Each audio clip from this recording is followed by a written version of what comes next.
Hey, y'all, welcome back to the Late Night Vision Show. It is Thursday. We've got another episode 158, and we are doing the full review of the AGM Rattler TS35. It is the full review. And before we get into that, we're going to bring in the owner of Outdoor Legacy, Mr. Jason Robertson. Hey, hope you and the family had a good Mother's Day this past weekend.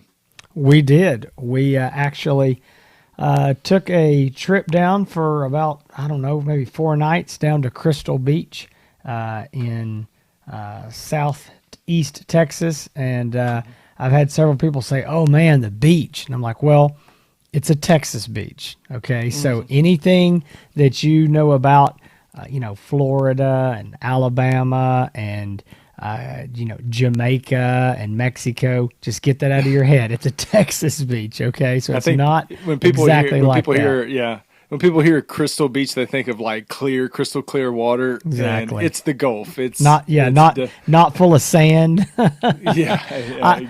I always say the way that Texas, that our coast is shaped in that big circle, that's because that's like a big toilet over here, and that's where it's going down. It all washes over here. No, actually, Crystal Beach is actually a really nice beach for Texas beaches. Again, we have to quantify that, but it's a nice place. So we spent a few days down there last week, spent the weekend there for Mother's Day, had a great trip, and but we're glad to be back and back to talking about thermal scopes. That's right. Well, happy Mother's Day to all the moms out there. I hope all the husbands racked up a bunch of brownie points this past weekend. Definitely took care of my wife and made sure she was happy so I could go out and hunt as much as I wanted to, which she always lets me do. But we're going to get right into the review because we got a jam-packed show. This is the AGM Rattler TS35. So if you remember, we've already reviewed the TS25 and we've gone over all the specs. In this video for the TS35, I am going to include some thermal video through the scope. So if you're listening on iTunes or Spotify, check out the YouTube video on our YouTube channel, The Late Night Vision Show. If you want to watch any of the past episodes, you can do so on the latenightvision.show.com. You can find all the rest of them. And if after this video, I'm going to ask you to do this. Once you watch this video, you listen to the entire thing, jump over to the Hans ETX YouTube channel, and you can see my review that's already out of the Rattler TS35. And I do have also thermal video through the scope as well as some hog hunts. So I just heard a sucking sound as all the wind went out of the room, and everybody turned this off and goes and watch your much better video with video from the scope. So there was a sucking sound. This review is going to be much more thorough. There's no doubt, and you got the man that knows everything about all the thermal scopes that we sell, Mr. Jason Robertson. But if you're interested in purchasing the AGM Rattler TS35 or TS25, please give us a call at 877-350-1818. You can find everything on the website, all thermal night vision optics at outdoorlegacygear.com. And Jason, we're going to get right into it with the specs. My man with the numbers. Okay, here we go. So I'm going to run through this. I'm going to expand on a couple things towards the end, so stick with me here. Hans, do you have one of these you're going to be holding up? Yes, sir. Okay, great. Perfect. So if you're watching on YouTube, you can see that. What we've got here is the AGM Rattler TS35. It is a 35 millimeter objective lens, and it is $2,495. So coming in right under the $2,500 mark. That is a price point that a lot of people want to be at. So let me give you the kind of the quick rundown of some of the specs you can expect to see on this scope. It has a 384 by 288 resolution. I can't know if I'm saying it right. I don't know what I just said. A 384 by 288 pixel resolution on the thermal sensor. It's 17 microns and it's 50 hertz. It's got a 2.2 power base magnification, so that's the optical magnification, and it does have up to an 8x digital zoom, so you could take that all the way up 8 times. It does have internal video recording. Now there's no audio, but it is video that is recorded internally on the scope. No SD cards or anything like that needed. You'll just hook it up, to your computer to pull those off. It has Wi-Fi built into it, so you can download a smartphone app and use that if you like. It has a 1024 by 768 resolution OLED display screen. It has picture-in-picture function built in. It's got a 4+ hour battery life using two CR123A batteries. You can also use any standard, normal USB external battery pack if you would like external power. A good, $30-$40 battery pack will run this scope all night long and then some. It has got a 52-foot wide horizontal field of view at 100 yards. So that's what you're going to see left to right at 100 yards, 52 foot. It has 5 reticle options in 3 colors. So you can change that. You can also, put it on 5 different rifles. So multiple zeroing profiles. It's also got 4 color palettes. You've got a -4 degrees Fahrenheit temperature rating. It's rated for up to and including a .308 caliber. And it is an IPS 6.7 rating, which is fully waterproof, submersible, in 3 foot of water for 30 minutes. And I want to talk here. This is one thing I'm going to expand on. I want to get this out of the way because there's a lot of questions on this.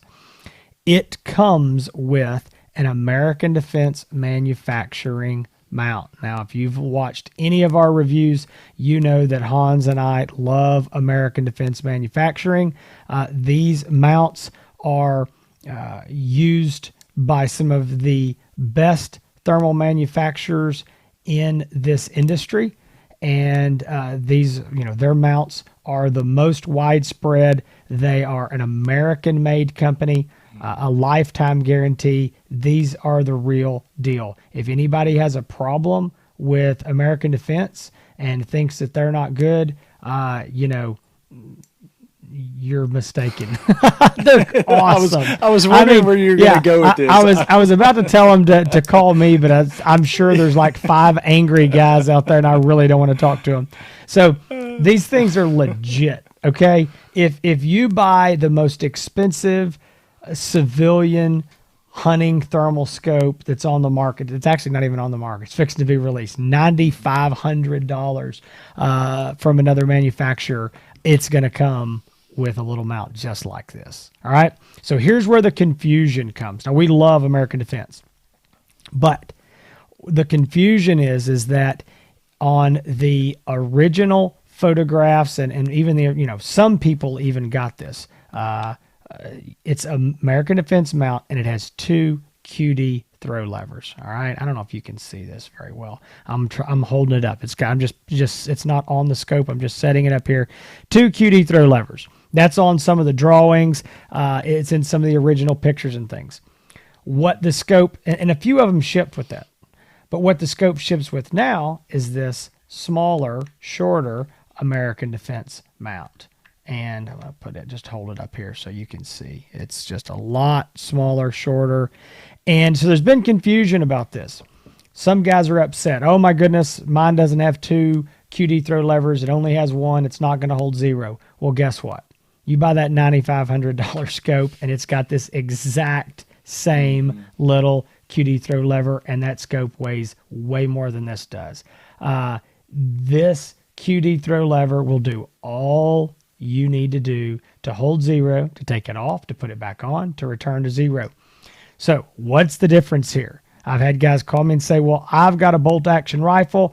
I need the longer mount so I can get the eye relief. Well, I'm going to show you this because people don't believe me. So I'm going to show it on here.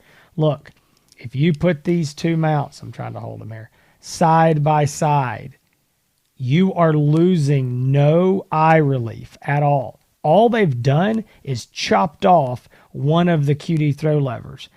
I'm glad they did it. These 2 mounts were both presented early on. Something happened, and these mounts got made. I don't know exactly what went on, but a lot of these were made. They had to use these because they were made. This was the design that they wanted. This is the design that we wanted. We saw these from the very beginning, and I said, one QD throw lever, please. I don't want this big, long mount if I don't have to have it. Doesn't hurt anything. Not at all. But if I can get a smaller mount, that's what I'm going to go for every time. Would I be concerned if this was some little cheap Chinese mount that, I didn't think was any good? Maybe, without doing a whole lot of testing on it. I'd want to see if it's any good. Mm-hmm. This is American Defense. Not only do I know it's good before I test it, because again, it's the same mechanism that's on every single one of their QD levers. We've tested it. It's perfect. It's great. It's lighter. It's smaller. It's what we want. That's what is shipping within all of the Rattlers now. So if you see that and you've got any concern, there's your answer. If you've got the old, longer mount, this one right here, this older style, that's fine as well. There's nothing wrong with it. It's just 2 inches longer and weighs a few ounces more. That's it. Yep. It's not any worse. It's not any better. But I just wanted to get that cleared up because we've been getting a lot of phone calls. People were expecting this long mount and getting the shorter and, just confused at what's going on. Yeah, this mount's better all around. If it's on an AR platform or a bolt action platform, it's just a better all around mount, in my opinion, as far as the flexibility of mounting. But like Jason said, there are way more expensive scopes out there that are a lot bigger than this one, that are using a one throw lever QD American Defense manufacturing mount and holds perfect. So yeah, no concerns there. I had somebody call me, and they said that guy was pretty arrogant about it. He said there was a 0% chance that this piece of machinery with one QD throw lever could accurately hold this scope and maintain 0 even if he never took it off. And I was thinking, boy, I wish that you'd put some money up on that, because I would take that bet till the cows come home. So no, it's good to go. No issues. And again, this is the mount we prefer, is the one that's right. Throw lever. So yeah, this thermal scope at $2,495 has really got a lot of interest from the very beginning when it was first announced, and AGM said that they were going to come out with this, mainly because this unit, like the TS35, includes internal video recording and this high-end mount as part of the price. You're not having to purchase a mount separately to mount onto this, or an upgraded mount. This is the standard mount. So at that price it came in, it was definitely something that caught a lot of people's attention. So just looking around this TS35, this thing weighs a little over a pound, very lightweight, small. We talk about using scopes as monoculars all the time, the small ones, and this is definitely one that could be used as a buddy scope, a monocular if you want to take it on and off, put it back on the rifle. Rubber eye cup, works well. You got the objective lens focus here, so you can focus the objective, which is very, very important. As always, you got your eyepiece diopter focus right here towards the rubber eye cap. On top of the scope, you've got your button layout. I am a big fan of the button layout here. I think it's easy to maneuver. Your power button's way far away from the rest of them. You got this 4-button spread right here with the menu button in the middle, easy to find. So no problems with that. The buttons work well. No concerns with getting into the menu or anything like that. You get your battery compartment on the side. You've got your USB-C plug right here where you can hook up an external battery pack. That's also a way you can get videos off the scope, put them on your computer. Really, that is the scope right there. But I want to talk about really quick. We got the TS25 here, and we got the TS35. If you look at these things, you can hardly even tell a difference. I mean, from the outside, you can't tell a difference. You can only tell a difference, and we're going to talk about it real quickly. The difference is the TS25 has a 25mm lens. The TS35 has a 35mm lens. So that's one of the differences. The other difference is the base magnification. So on the TS25, the base magnification is 1.5. And on the TS35, like Jason said, the base magnification is 2.2. So you're getting a little bit more base magnification out of the TS35. You're also getting a little bit larger objective lens. You also are getting, obviously, since it is a higher magnification scope with the TS35, you're getting a little bit narrower field of view. Let me just jump in. I was actually looking at that right here. So that is a confusing point to a lot of people coming from daytime optics. As soon as they see a larger lens, they think they're going to get a larger field of view. You're going to get a narrower field of view because the magnification went up. So the 35, as I mentioned before, is a 52-foot wide horizontal field of view at the 2.2 power. The 25 is going to be a 78-foot horizontal field of view, 100 yards, because of the 1.5 power. So anyway, back to, didn't mean to interrupt, but we were on the exact same page thinking about that. Yeah, good. I'm glad you brought that up because that is important. A lot of people ask about field of view. That's one of the specs that is good to hear because you can tell how much the the market is getting educated on this stuff when they start asking field of view questions and wanting to know that kind of stuff. So we do start to hear a lot more of that. But these scopes, just looking around them, they look identical. They feel identical. The usage is the same. Just some small, differences between the two. And I think as far as with, the functionality of being able to get into the menu, to work, getting through, whether it's just the, starting the video, or changing color palettes or changing, magnifications, all that stuff, real easy to do. We will talk about stuff in the likes and dislikes because there's one small thing about the menu that I'm not a huge fan of, and I talked about it in my review video. But other than that, that's pretty much. I think these scopes are. I hate to say basic because that makes it sound like it's not. It's not great, but basic is a good thing.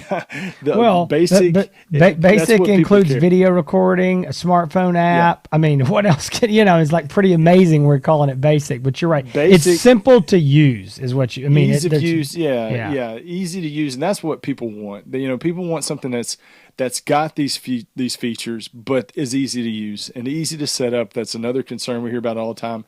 How difficult are these things to use? How difficult is it to sight in? Because that's a big concern for a lot of people that are just wanting to go out. They're used to their daytime optics. You look through it, you sight it in, you're done. This is a digital, electronic device. There is a little bit of setup, but I mean, when I say setup, I'm pretty much saying, setting the date and time. There's things like that. It's like what you would do with your digital watch or something like that. But we're going to get right into ID ranges because I know it's a very popular segment of all of our reviews. People want to know how far. Now, if my memory serves correctly, the detection range on the TS35 officially in the books is 1,350 yards is what they say the detection range is. But what do you think, in your opinion, is the ID range, Jason? ID range, I think, is depending on the night, depending on the experience of the user, depending on the animal. I think it's going to be for hogs and coyotes, deer, somewhere around 250 on average. I think on a poorer night, maybe 200. I think on a really good night, you might ease that up above 250. I feel comfortable saying that number. If somebody wanted to argue with me and say that it was further than 250 or less, I really wouldn't throw a big fit either way. I think this is the kind of scope, in my opinion, you don't need to be shooting over 200 yards, give or take. I mean, if you get the right night and you've got a perfectly positive ID on something and you want to take that 225 yard shot, and you just feel like you got to do it, okay. But for me, and I mean, this is, to be honest, I'm not going to shoot 200 yards normally anyway. I'm a close range shooter, but if you want to do a lot of shooting that's out there at 200 plus, I don't think this is the right scope for that. I think you're going to need to spend more money. I think you're going to need to get something with probably a higher magnification and probably a better image quality. But for 200, no issues. for IDing, I feel pretty darn comfortable saying 250. What would you say to that? Yeah, you know me. I'm always way more generous with with it. I do agree with you on the 250. I think you can also ID a little bit further than that, maybe out to the 300-yard range. But talking about taking shots, I was talking to a guy and we were talking about some very high-end thermal optics, and he never used thermal before and was talking about his ranges that he was wanting to shoot, and he's like, I don't know, what's your opinion on a scope shooting over 300 yards? And I said, man, 300 yards is a long shot. I don't care what scope you got, what thermal scope. That's just not an easy shot. Nothing like a daytime optic scope that you're taking a shot on a target that far. It's just a lot more difficult with a thermal scope. Me personally, I don't feel comfortable taking a shot really over 200 yards. It's just not something I care to do. I'm like Jason. I like to get up close, or I like to call coyotes in close. You can't always do it, and I've been known to throw a round out there past 200 yards. But and rule of thumb is I don't feel very confident when I'm taking too many shots at that range. And it doesn't matter how expensive or how nice the scope is, but yeah, I think 200 yards in, this scope is a very good scope. Like you said, with the features that you're getting and the quality of the image that you're getting, and we'll get into that next in the likes. I think that this is, we talk about it every time we do a review, but it kind of starting to set the standard as the new norm of what to expect with thermal scopes now. So right. If this is what we can continue to expect, we're going in a great direction here, and it's a good time. But let's roll right into the likes. Well, hang on. I want to say who I think it's good for, because we don't really think we talked much about that. I want to talk about that real quick. So I think that this scope is good for the coyote hunter that is, on a budget. He's wanting to keep it under $3,000. And I think what you and I both just said, you want to keep those shots inside 200. I think that the sweet spot for this scope, back up. Hang on. And I think it's for hog hunters, obviously. I think this is a very obvious hog hunter. I didn't want to skip that before I went to my next comment here. I would say that, any hog hunter could use this scope and do fine. Coyote hunters, again, I do want to preface that. You want to be kind of keeping those shots a little bit closer than some guys would generally want to shoot. I know a lot of coyote hunters really want to be able to shoot 250, 300 yards. Again, I don't think this is the scope for that.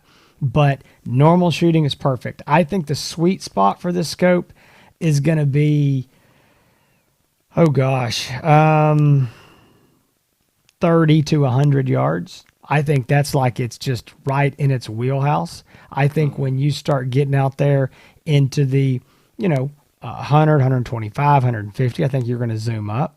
I think you're going to get into the digital zoom. You're going to move that up one time, so you're going to go to a 4.4 power off of your 2.2 base. I think at 4.4, you're going to do really good shooting in your 125 to 150s. I think most people getting above 150 are probably going to want to zoom it again. At that point, your image is going to start falling apart. That's nothing related to just this scope. I would say that with, pretty much every 384 by 288 resolution scope on the market. I always say you get one free bump. And what I mean by that is you can zoom it. You can double the magnification one time and still have a good usable image. Mm-hmm. It's that next bump you're basically tripling your base magnification. And that's where, or actually quadrupling it, I should say. And that's where you get into the, really starts getting grainy and image falling apart. So I think, again, if you're taking almost all your shots under 150 yards and maybe most of them under 125, this is a heck of a scope for you. I think for under $3,000, it is probably the best bang for the buck on the market right now. It's funny, I was looking at my phone a while ago while Hans was talking. It was buzzing. I looked down there and I literally sold one or two of these scopes while we're just sitting here. I saw the orders come in for them. This thing has been just crazy popular and hog and coyote hunters. But again, it's the value of, everything about it. So, and we'll get into that. I don't want to, give a whole wrap on, why and what I think, but I do think rolling from that of who it's good for, I guess we talk about, likes. I like a lot about this scope. And if I had to just put the big things in a nutshell, I think it's size, it's weight, it is the American Defense Manufacturing mount on the bottom, it is this button layout on the top that Hans has already shown and talked about, and it is internal video recording. Those are things that I really want. Not everybody wants that. I think if you don't need the video recording, probably not a big deal for you to even care about. For me, Hans and I want it, so that's a big plus to have that built in here. No external recorders or anything like that. I'm going to tell you something that I think we talked about this on our 25 review. If we didn't, we should have. This is the best design I've ever seen on a scope that takes CR123A batteries. A known issue with scopes that take those batteries is that they will rattle under recoil on the springs and the scope will shut off. When I say known issue, I don't mean like every scope's going to do it. I just mean there's some percentage of those scopes that take a battery like that, they're going to have a problem. Again, it's just the high recoil and the batteries vibrating in there, and all they got to do is lose contact for just 1 second or even get a weak voltage and the scope will shut off. What AGM has got here is, there's my batteries in there, you can see. This is a hinged lid or door. Okay, it's hinged. And when to go to close this, see there's these springs here, I have to press down, and then I use this thumb screw. I'm not being able to show this in this video, so I know it's terrible. I've got this thumb screw, and that's how I'm closing it. So rather than like pushing in and mashing it in and clicking, locking down with some plastic and O-rings, you screw this down. Well, you've got leverage because this is mechanically metal hinged. When you lock this thing down, you put this thumb screw in, it ain't popping open. I mean, those would have to strip out of there. I mean, the threads, it's not happening. I mean, you've got this thing locked down. It's a brilliant, simple design, and it is super easy. A lot of these that where you push in and lock that down, you're always kind of pressing, did I get it far enough? Did I hear it go click? Did it lock? There is no question here. I mean, it's either threaded in there or not. And so really, really like that. I do like it's got all the other simple functions of, picture in picture. It does have that smartphone app. To be honest with you, I've never used it. It's not something that Hans and I use regularly, but it is there. It's got the the USB external power. I don't know if we even mentioned this early on. It is a focusable front objective. I know Hans was talking about the eyepiece focus, which is true, but it is a focusable front objective. I really, really like this scope. Again, size, weight, design, ergonomics, button layout, American Defense mount, video recording. That's my likes. Yeah. That's a lot. That's a lot. I'm going to say, yeah, I love the price, $24.95. It's a great price. The picture image on it's very good. I know a lot of people have been on social media talking about how great the picture image is. I've shared a lot of videos on Instagram. A lot of people really like the video. It's some of the, we always talk about what you actually see through the scope and what the video looks like. And this scope, the image you see through the scope and the video that you see, that is produced, look very, very close in quality. So, I mean, what you're seeing on the internet and on this video you've seen throughout and some of the other stuff on social media is very close to what you're going to see through the viewfinder screen. It's very good picture image. I think, like you said, the size of it makes it great. You barely feel it on the rifle.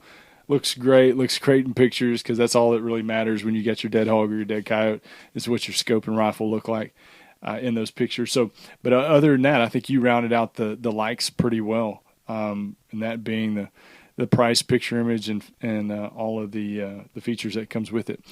I'm going to go ahead and touch briefly on the dislikes. It's something that a lot of people may not even care about, but I use picture-in-picture, the picture-in-picture function quite often on other scopes, and I use it primarily when I'm coyote hunting, or if there's a coyote hung up at a couple 100 yards or 150 yards or whatever. I'll turn on that picture-in-picture very quickly. Well, with the Rattler, what I've noticed, to turn on picture-in-picture, you actually have to go into the full menu.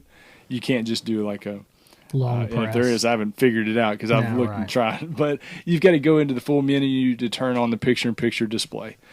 And then from there, once you turn it on, there's 3 options. You can either have the picture-in-picture display up on the left-hand side of the screen, the center, or the right-hand side of the screen. And so you got to kind of go through that and change it. And it takes quite a bit longer to set that up when you're hunting. So when you're in a hurry, I was playing with it today. Yeah. I was talking to a guy on the phone. I had this optic in my hand. He asked something about it, and I mean, I had it in just literally 3 or 4 seconds, just like boom, boom, boom. But I can tell you, if I had something running in on me, it would be in the dark in a hurry. Yeah, it would be. I hear you. Yeah, so if you like to switch back and forth to picture-in-picture a lot, just know with this, you're either going to want to, once you turn it on to start hunting, you want to have it in picture-in-picture, or always leave it in picture-in-picture, and not have to worry about trying to change it on the fly when you got a target running around or what. Can I say one thing on picture-in-picture? This is a question that's been that we get a lot. I mean, I had this on the phone today. Some of the videos are showing that the crosshairs are not showing up in picture-in-picture on the recorded video. I actually believe this is being fixed in a firmware update, but the point is that I get the question over and over. So does the picture-in-picture not have the crosshairs? Well, that would be pointless. No, it absolutely has the crosshairs in the big screen and the picture-in-picture on the user end, but that is not being picked up on the video recording in the small little picture. So again, I think that's being fixed in a firmwar update. But for some reason it's not showing up on the video, but it definitely doesn't have it in the live when you're looking through the screen. The only other, I don't know if this is dislike, but it's worth mentioning, we need to talk about, if you want to hook your scope up to your laptop or computer directly to download videos off of it, right now, this video is being made in May 2021, the scopes are not compatible with MacBook. So Apple computers, Apple laptops, when you plug in the scope, it will not recognize it. So either you're going to need to set it up and connect it directly to a Dell or a Windows-based computer setup, or you can download the app and download those directly to your phone, which is probably the easiest thing to do. But if you're wanting to hook it up directly to a computer, it will not work with a MacBook. So yeah, it's funny you said that, because I saw a video tonight. A guy was updating and had it connected to his MacBook and was showing you how to do it. So from the firmware update? He was doing a firmware update from a Mac. And so I was like, well, is there something changed that we didn't know about? Because I was right before we started this, and I was thinking, well, I watched the guy do it on the little video, so I'm not sure. But I know in the past, pulling these videos and stuff off, it would not work with a Mac. I don't know if something. Yeah, that's something, because typically when you hook it up, it would not recognize that the scope's plugged in. So that was the big problem, was it just wouldn't recognize it. But just keep that in mind when you get this. Just know that. I don't want you to be surprised by it or concerned. That's the way it's set up. I think the only other small things, I mean, if I had to nitpick this scope, and to be honest with you, it's really not a fair nitpick, because this is the way that the other competitors of this scope are.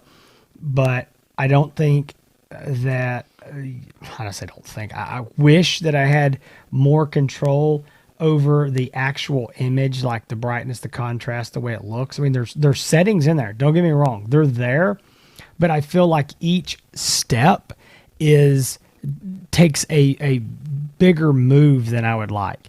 I don't feel like I'm able to fine tune it.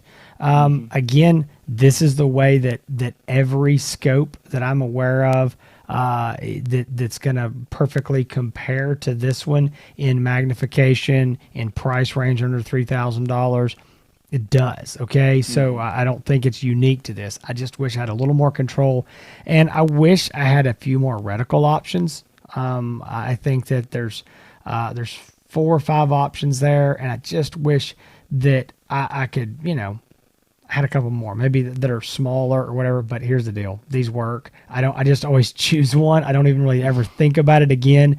I think what we do here is, again, I'm kind of nitpicking, and we start saying, well, I wish it had this, I wish it had that, or we can get that, and that we can do it. It's going to be $500 more, and it's not a $2,500 scope. But honestly, I think my overall opinion of this optic is that it is again, I've kind of said all this, I'm going to reset, but I think it's a bargain for $2,495, $2,500. AGM is a great company. It does have a 3-year warranty. I get asked a lot, how is AGM's customer service? And I'll just tell you that we have had very, very few problems with these optics, but the customer service has been excellent.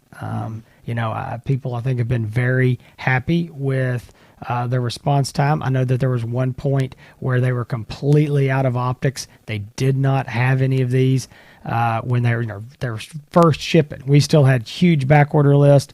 And I know I had a guy who sent one in. He had a problem with it. And, it took him a few weeks to get him a scope because they didn't have them. They were waiting on shipments from the factory.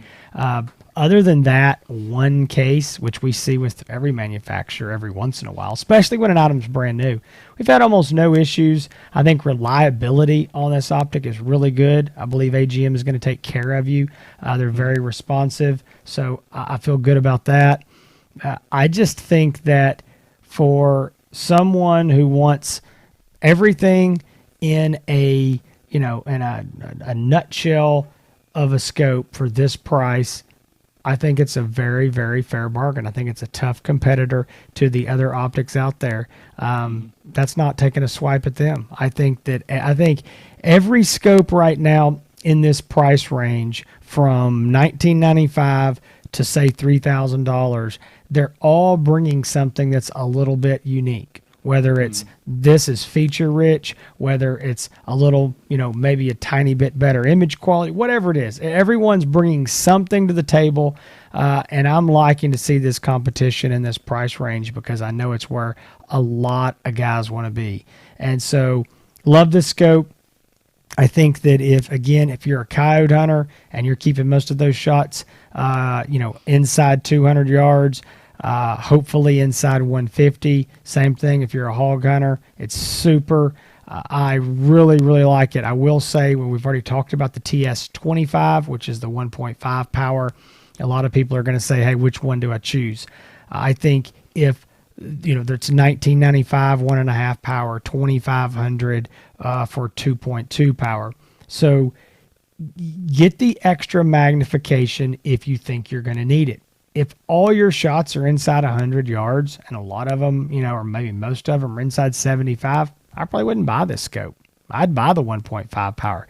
Get the wide field of view, the low magnification, and go for it. If you do think you're going to be shooting a little bit further, or you'd like that ability, then go with this. If you're shooting hogs over a feeder at 100 yards and you're not so much concerned with follow-up shots, you're going to want a little more magnification, go with this, this 35. So anyway, that's my 2 cents. I think it is a great bargain, and I think this scope right here is going to have, again, we're only in, I guess, May right now. So coming up to June, halfway through the year, I don't know what else could come out, but I think that this scope is going to be a big contender for the best thermal scope under $3,000 this year. I'm not saying it's won it yet, but I think this scope is it's a contender to get that award from the Late Night Vision Show for 2021. So we'll see what happens there. Definitely a contender. So if you're interested in purchasing the Rattler TS35, Go check out the website, outdoorlegacygear.com. Y'all can tell how popular these things are by seeing how fast these things sell. It's not just because we're coming on here and telling you how great they are. It's because people's buddies have been out hunting with them. People have seen them on the internet. People have seen videos on social media. The popularity of these scopes are driven by consumers, not just by a couple guys like us telling you need to buy these things. But if you are interested in purchasing it, or if you want to know more, or if you need to decide what optics is best for you, like I said, outdoorlegacygear.com. You can call us at 877-350-1818.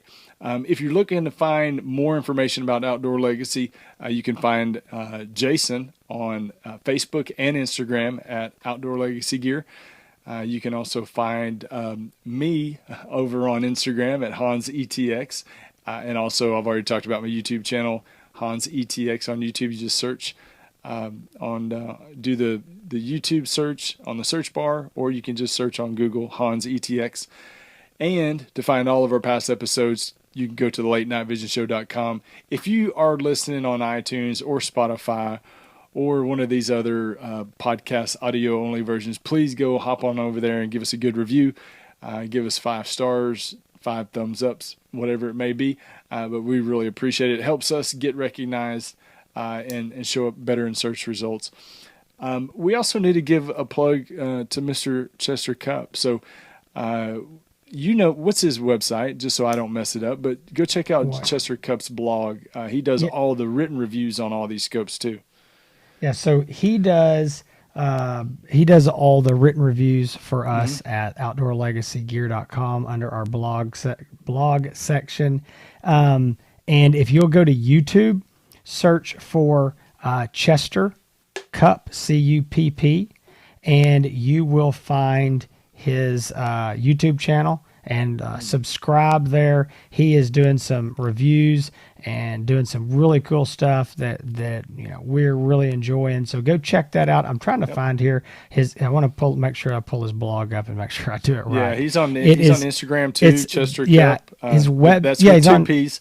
It is with 2 P's. His website and blog is theolddeerhunters.com. I always want to make sure it's got the S, so it's plural. Theolddeerhunters.com. You can check his blog out there, but go to YouTube, find him, subscribe there.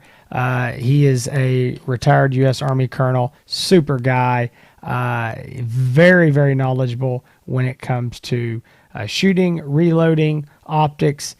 He is a great guy to have on our side and on our team, so we're glad to have him. So, yeah, go check him out on YouTube, Chester Cupp, C-U-P-P. All right, good folks. Man. Yeah, he calls himself the old deer hunter, but he could probably beat both of us up. So. Oh, he could. There's no question. It's no question. Folks, listen, hey, one quick thing. If you're looking for this optic or anything else and you go to outdoorlegacygear.com and it's out of stock, go ahead and drop us an email or give us a call. Had this morning, the Rattler 35 guy called and he goes, man, I was just on your website last night. They were in stock. They're out of stock now. Really wanted to buy it from y'all. How long is it going to be? I stuck my head in the office and asked my office manager. I said, how long before we have more Rattler 35s? And she said, we just had a double-digit shipment that showed up and over the weekend, and they're in stock right now. I was like, okay, nice. So no problems. It's one of those things where if he hadn't have called, right, he would have bought it somewhere else, and he really wanted to do business with us. He was a podcast listener, and so the point is, you never know. I mean, we had a big shipment roll in, so check with us. If you see something that you want, we don't have it, see what the wait time is. If it's just too long to wait, we'll tell you. We'll say, listen, it's not worth waiting, but we'll be honest with you and try to help you out there. So anyway, we appreciate all the support of the Late Night Vision Show. We hope to see you here again next week. But between now and then, y'all stay safe in the fields and keep making those bacon pancakes.